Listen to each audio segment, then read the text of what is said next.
my CTO and co-founder, Ben, said, why don't we create a tool, an open source tool, that will scan your Kubernetes cluster against that hardening tokens?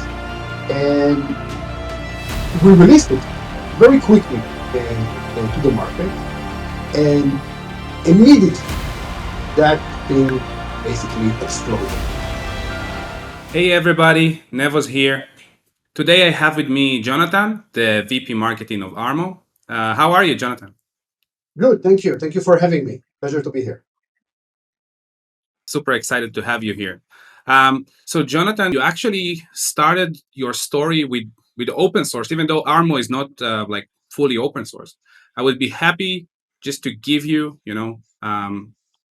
this stage to talk about the open source journey and how everything unfold. Perfect. Actually, the story of Armo and open source is a very interesting story that started, I would say, with more luck than intention or plan, but became a very successful story for us. So a little bit about Armo. Armo is a Kubernetes security company startup based in Israel, but also have people outside of Israel.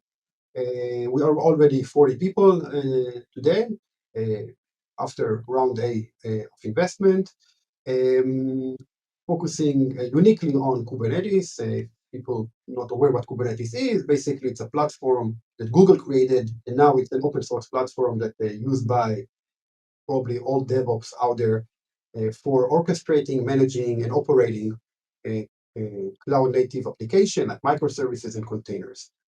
And we provide the security for that platform. So when I joined the company, Armo, in January 2021, I joined a very different company that I work for these days.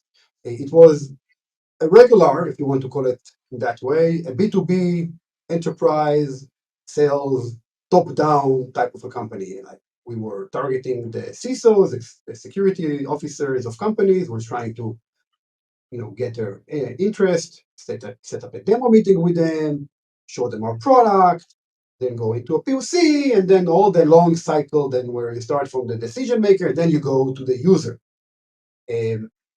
And it worked to some extent, like every other young startup trying to struggle out there and make a living. And we were in the area of, cloud native, Kubernetes, these areas. In August 2021, I'm sitting in front of my computer. Back then, we were a company of 10 people, and I'm getting an alert from Google saying that the NSA, the National Security Agency of the United States, just released the Kubernetes hardening guidance, a very important paper that a lot of people, I was sure, are going to look into it. And I came back to the company, to my CEO, my CTO, co-founder, and I said, look, this is a very important paper and we have to do something about it. And they asked me as the VP marketing of the company, so what do you want to do? I said, like every VP marketing out there, let's write a blog, let's create a webinar, let's write a white paper. And my CTO and co-founder, Ben, said, why don't we create a tool, an open source tool, that will scan your Kubernetes cluster against that hardening patterns, and will let people use it. In those days, I had no idea what it means, what open source actually means, what GitHub means, and all those terms. And we released it very quickly to the market. Very basic tool these days, but back in those days. And immediately that thing basically exploded. Like I can talk later if you want about the numbers I said, but it created a huge traction without, by the way, a lot of or at all marketing efforts to promote it. It's literally self organically type of explosion in the market and created a lot of traction. And when we saw that, and we were quite amazed, to be honest, we didn't expect that to happen.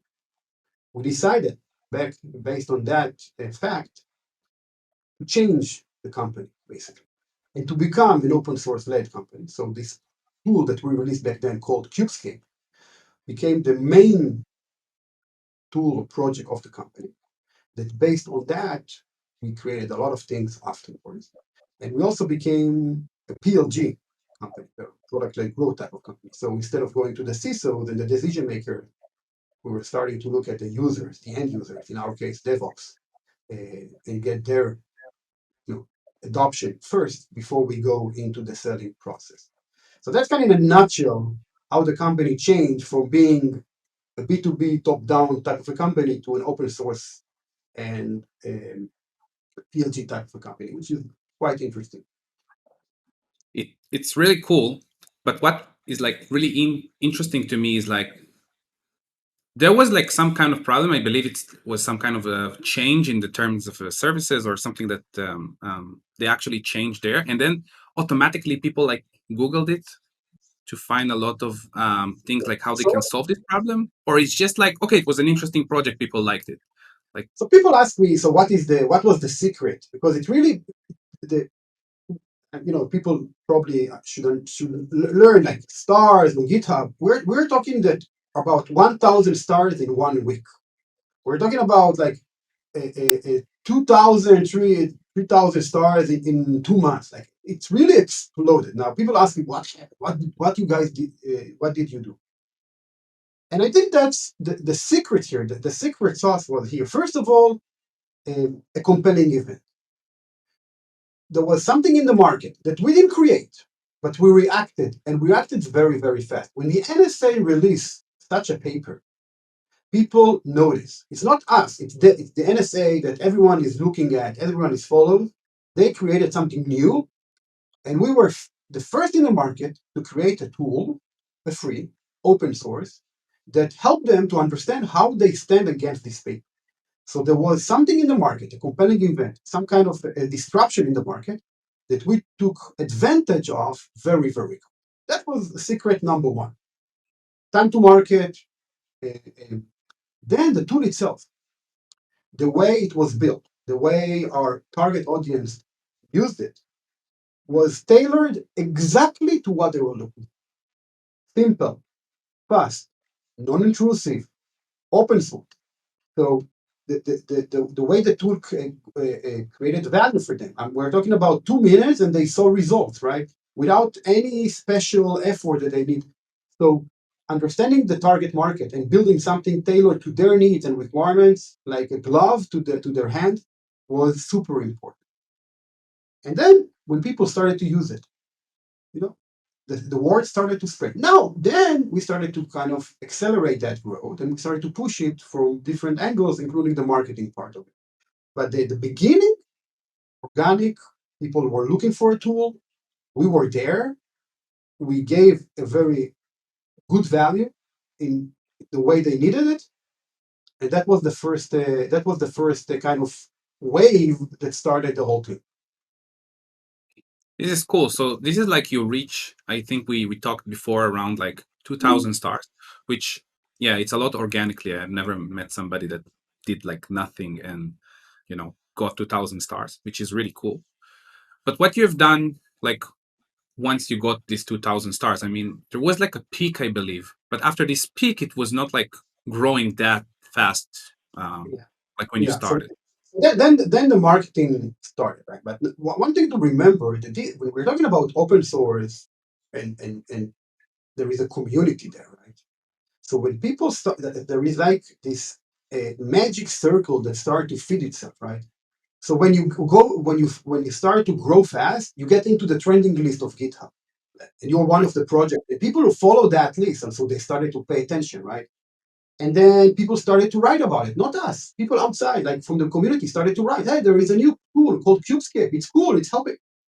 It started to create like when you find the right compelling event and you provide the tool that's this is a very strong community that we didn't build, but started to push and promote our tool for us. But then we started to do the market. Then we said, okay, what can we do in order to do more? So we started to do a few things. We started to look at channels and where we can kind of promote this tool further. So, LinkedIn, Twitter, of course, but there is also a place called Hacker News that I'm sure people are aware of, right? Of course. I was very surprised because the first impression you get from Hacker News is that it's like 1995 RSS type of feed, and you don't really understand what's going on there. But then you started to see what people like the engagement, and I don't think that anyone really understand how their algorithm works and how you can do it, because I had two or three very successful posts on Hacker News, and we're talking about thousands of people that started to engage based on that, and 15 failed. So there really is a very smart algorithm behind that thing that I'm not sure that anyone really understands how to crack it. And it's a good thing, by the way, because it's keep kind of the objectives and the authenticity of this tool. So this was also something that we did that really helped us to get the first the extra push for this tool. And we also started to work with influencers. So we went to some important influencers in our DevOps ecosystem and in the Kubernetes ecosystem, and we started to kind of build a relationship with them. And we said, hey, we have an open source tool. Maybe you want to kind of take a look. They got kind of excited, and they helped us. They created videos about it. They started to share the word, and it really helped us kind of push it further. Another thing that happened in our space that is very important is when there is a new CVE or a vulnerability, a bug in the software that is found, and then it also creates some headlines that people are taking notice. So in our case, when there was a new CVE or a vulnerability that was released, again, we were very quick, the first in the market to write something about it. Hey, there is a new blog, there is a new CVE. You need to take action. We wrote a blog about it. And here again, time to market, first in the market, do something. You get a lot of SEO value out of it. And then also in the tool, in Kubescape, how you can scan and find if you are affected. So and there were few in a relatively short time after we released Kubescape, I think like in 3 months. And then again, people came and used the tool in order to understand if they are exposed. And it really helped us again get more people involved, more people using the tool, more stars, etc. Now I have to say something about stars because we're talking about stars. Star is great. It's kind of an indicator for virality. But to be honest, it's not the most important thing that you need to measure when you build something like that. More importantly is how many people are using it, how many people are downloading it, how many people are running it, if they continue to run it, right? And it's a little bit problematic because it's an open source. So you basically can't, people don't sign up, you don't know who is using the tool. So it's a little bit more challenging. But there are ways to understand if people are using the tool. There are ways to collect some telemetric about, even GitHub gives you some. So star is great. It gives you a very good indication if the tool is likable, like if people like it and they kind of give you a star, which is also always great to understand if you're in the right direction. But very quickly, you need to understand if we're actually providing value. If people are using it, how much they use it, how often they use it. That's even more important, I think, to understand uh, very, very fast since that you are releasing something like Yeah, I like the star because it's like a vanity metric. It's just correct. like you see like, okay, if this company has like these 8.9 stars, I kind of understand where they are in what you're trying to do. It's not like one to one. I look at it as like an MRR, RR sometime. Okay, you're in this position. I think you are right, but people are abusing it. We know about companies that bought stars. By the way, that was sometimes people told us, "Oh, you probably bought stars. Like you probably paid people to go and give you stars." And we had to convince them that we are not doing these things. And I never bought stars. I did later on campaigns where we were trying to engage the community Of course. to become more active. So, for example, we did a campaign where we invited people to be contributors, to contribute to the project. And we did like a contest. Like we said, hey, if you're opening an interesting PR, you can get scores. And then we started to do like a gamification of in order to get more people involved and more people engaged.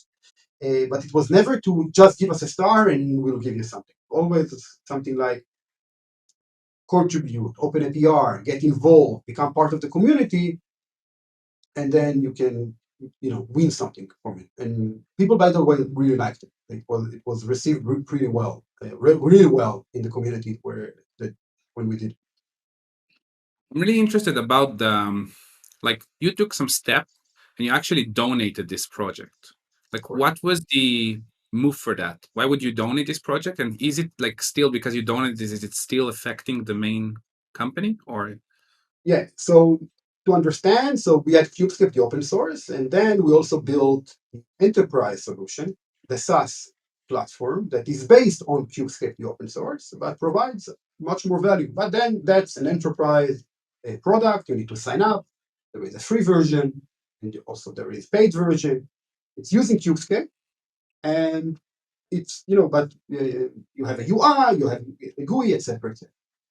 Now, when the open source project Cube was ours, there was a direct link between the open source and the Armo platform.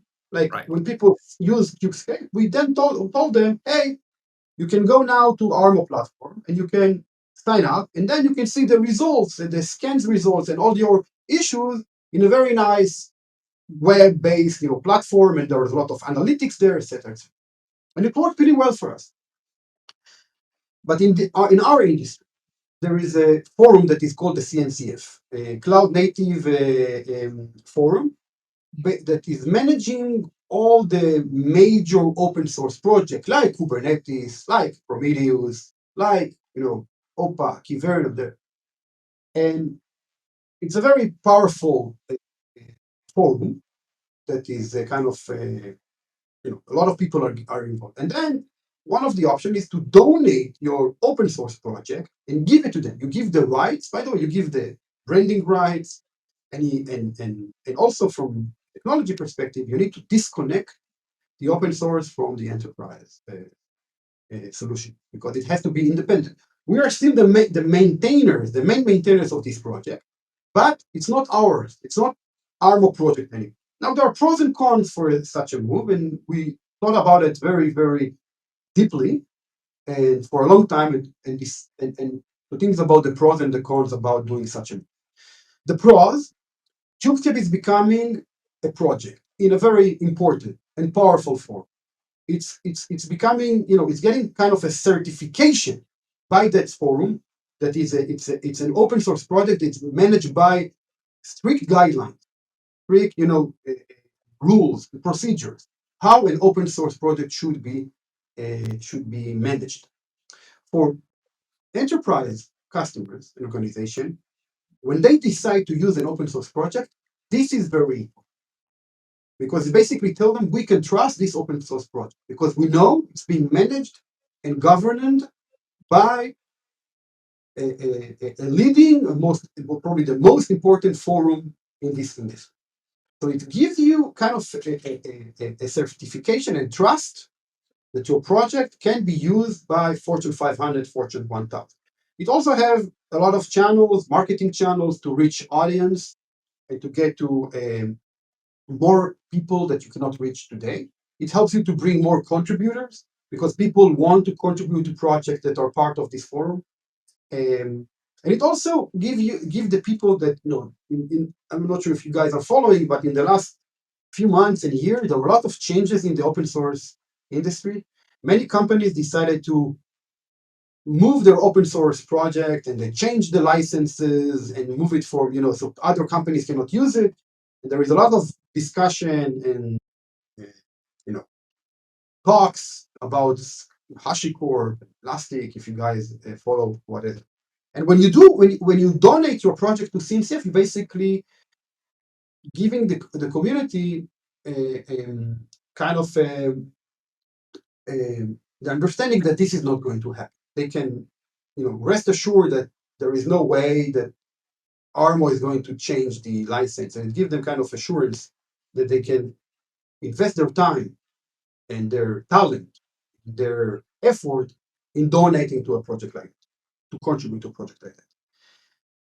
The cons that it's not yours basically anymore. So marketing-wise, I cannot say this is an Armo project.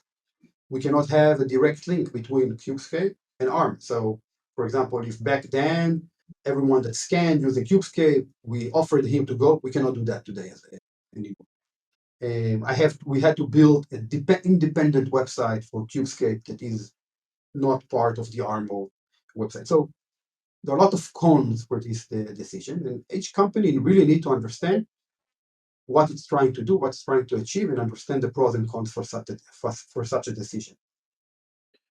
What do you think about it? Was it like a good decision or was it a bad decision? I think that it's yet to be seen. I have to be honest here. We did it on January, February, so I think this is a decision that we will be able to measure it in a year from now, and to really understand if Kubescape will be used, and it's by the way it's being used, but if it will scale, and it will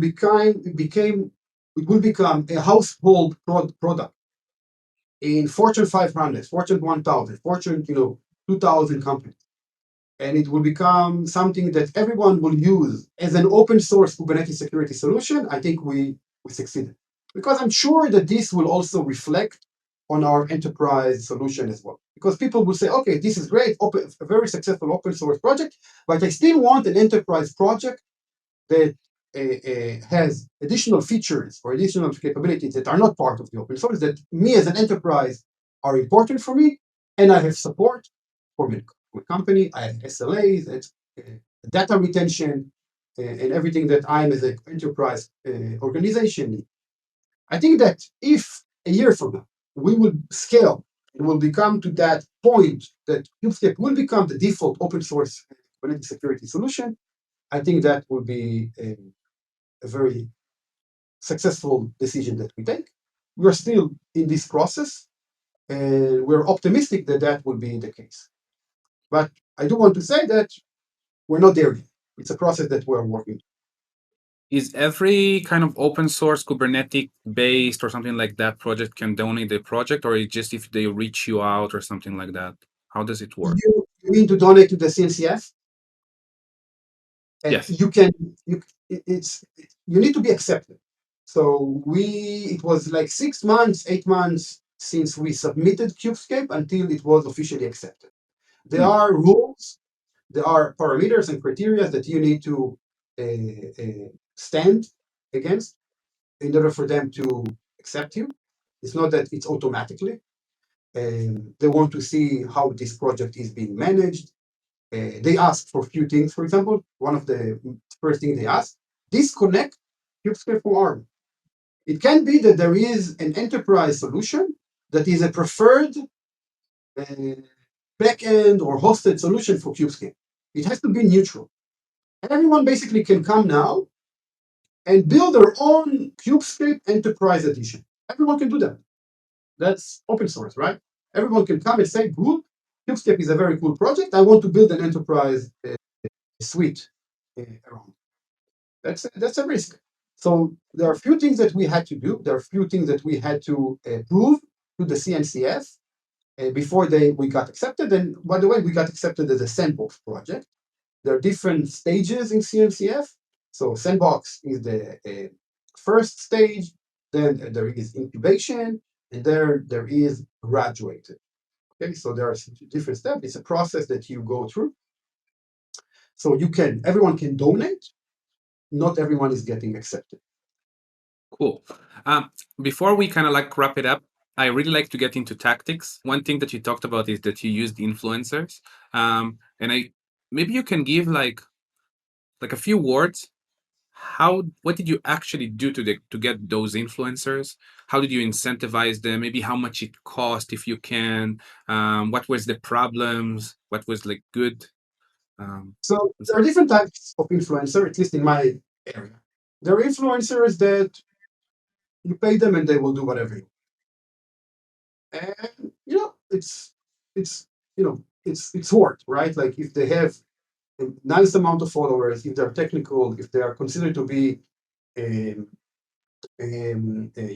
experts and in their domain, you pay them and they will create something like what does it mean like to create? They can create a video about your tool that they will present on YouTube and will share that on Twitter, and all their followers will basically um, will see it, and hopefully you'll also be able to see a lift in your subscribers, etc.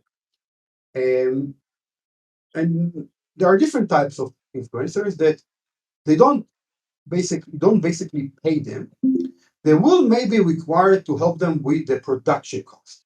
So it will be like a minimal uh, cost to help them with the production, editing, post production, of the video. And so they basically don't work for it, right? They say, by the way, these guys usually they will not basically like it's not given that they will work with you. For example, one important influencer that we work with, and when we approached him at the beginning, he said not interesting. And then we asked him why it's not interesting. He gave us a list of rejections why he thinks that our project is not interesting enough. We looked at that list and we worked with it. And we came back to him like 2 months after. He said, "Hey, we fixed everything you told us." By the way, that made him like that. Then he actually really appreciated uh, what we have done because we took his comments and we took his ideas and we implemented. And then he was willing to work with us and do a video. By the way, one of the greatest video that we have done. I think it got to 10,000 views already. Mhm. And basically we said, guys, just help me with the production cost and the edits because those type of influencers, this is usually that's not their day job.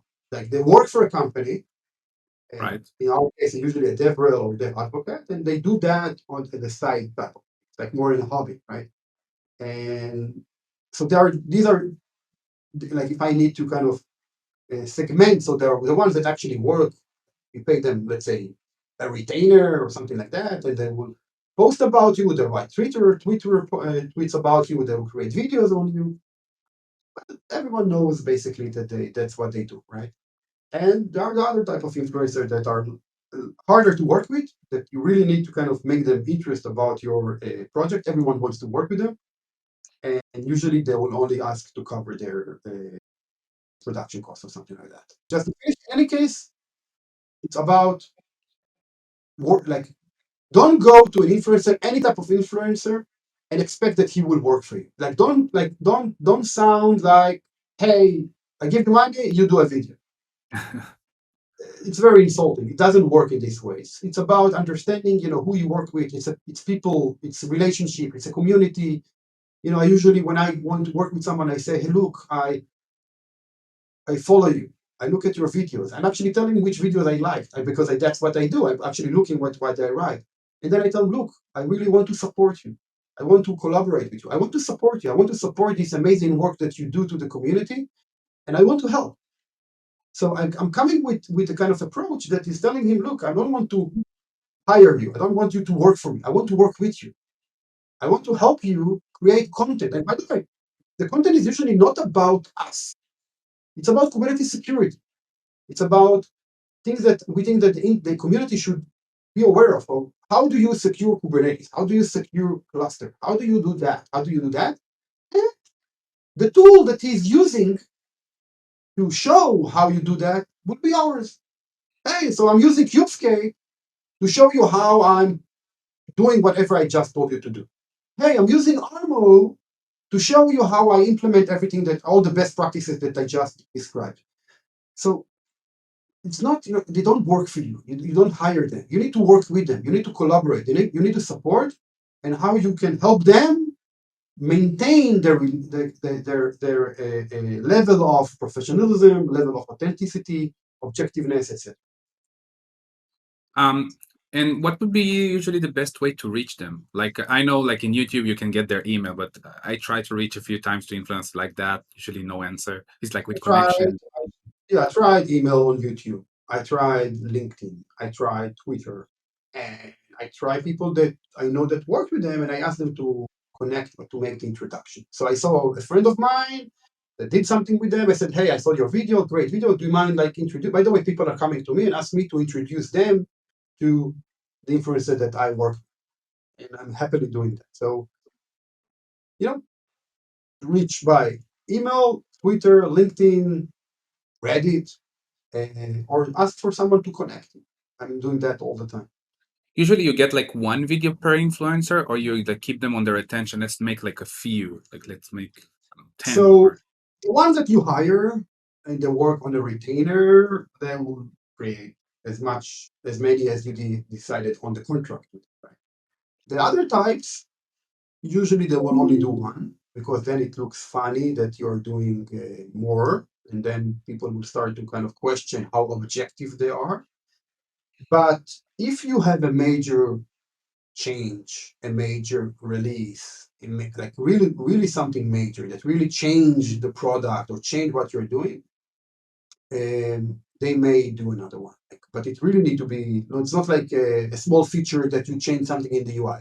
Something significant and usually unique, like usually something that it's not common. But most of them, um, the ones that will, that don't work for you, they will usually do one. Otherwise, did you it's ever have like an enterprise company coming to you and said, "Yes, we watched this influencer, then we wanted to implement, and now we've contacted you," or something like that? I think attribution in marketing is a very interesting talk that we should talk about it if you want about, especially in the market of developers and DevOps, where they use uh, browsers that they don't, block cookies, block IPs, where they go to an ad, they copy the link, and they erase the UTM. We're talking with a very sophisticated crowd. And what we see in many cases, when we see some new user or new customer, and according to our attribution systems like HubSpot, he came from a direct process. And then we ask him, how did you hear about us? He will say, I saw an ad, I saw a video. Ah, okay, I so you get something. I usually we ask.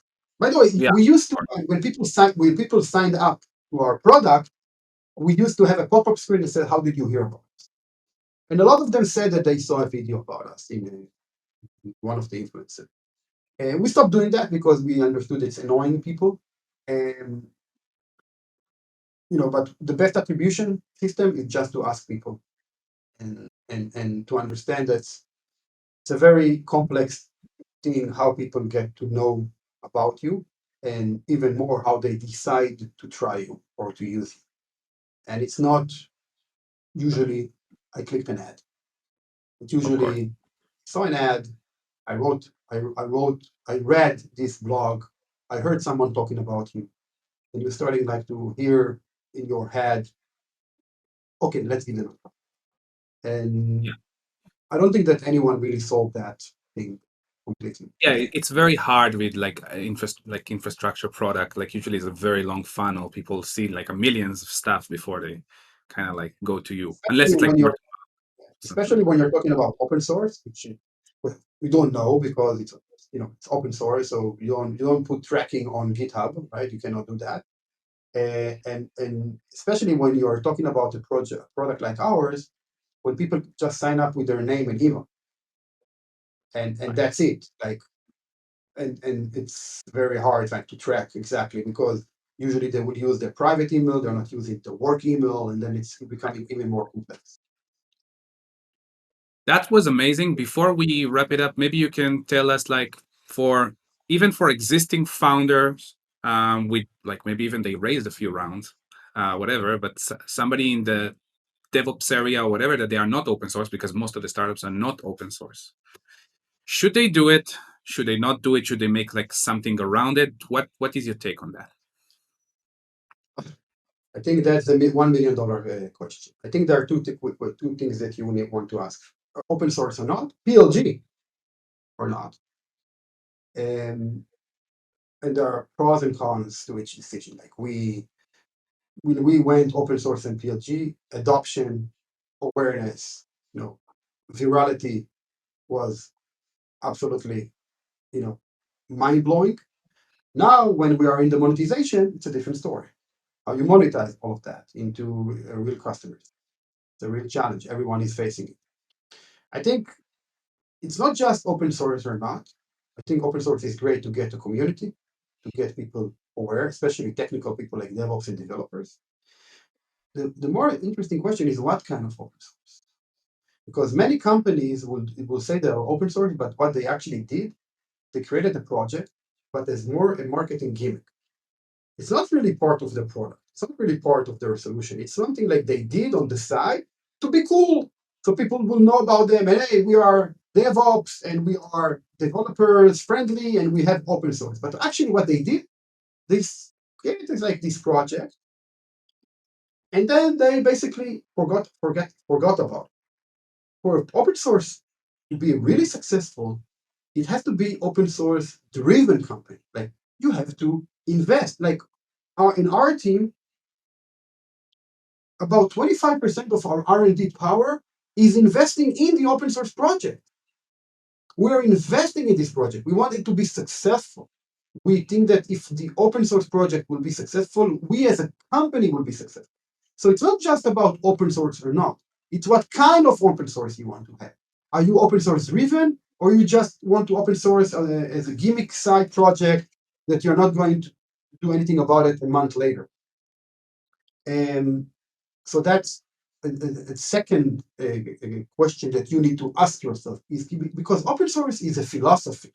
It's like it's a cult. Like people like you're part of a cult of people that want to be part of your code, right? They want, and of course, open source there is no IP. So what do you do about your IP and about your code, etc. So there are two questions here: open source or not, and what kind of open source? And then the following question or the adjusting question is PLG or not? Are you also becoming a PLG company? Which, by the way, you can be open source but not a PLG, and that's also a very interesting question. That PLG was a big hit in the last few years, but a lot of people understand that it's becoming a real challenge when you need to start to monetize. So it's also a topic on its own. This is great. Maybe you give us some, I don't know, recommendation, anything not connected to open source, something that helped you a lot. You think something you read, something you watch, anything in your mind. So when I started my second journey with Armo, we became an open source and PLG, I had no idea about what we're going to do. It was completely new to me. I remember when my developer, the guy that developed Kubescape, came to me and said, "Hey, we have 700 stars." I asked him, "What is a star?" And then when someone called me and said, "How did you get to the trending list of GitHub?" I said, "What are you talking about? I don't know what it means." I went and talked with many people. Like in Israel, specifically, there are a lot of people with a lot of knowledge and experience in open source, in PLG, in doing this stuff. And people are extremely friendly and are extremely kind of willing to. People are coming to me and look at me as an expert, which I don't think I'm an expert yet, but people come to me and ask me about our journey. So go and talk and ask, copy, see other projects. That's the beauty about open source, right? Everything is open. You can go and I like this idea. We copied other companies, other open source projects, because we saw that they're doing something interesting. And we said, yeah, we want to do it as well.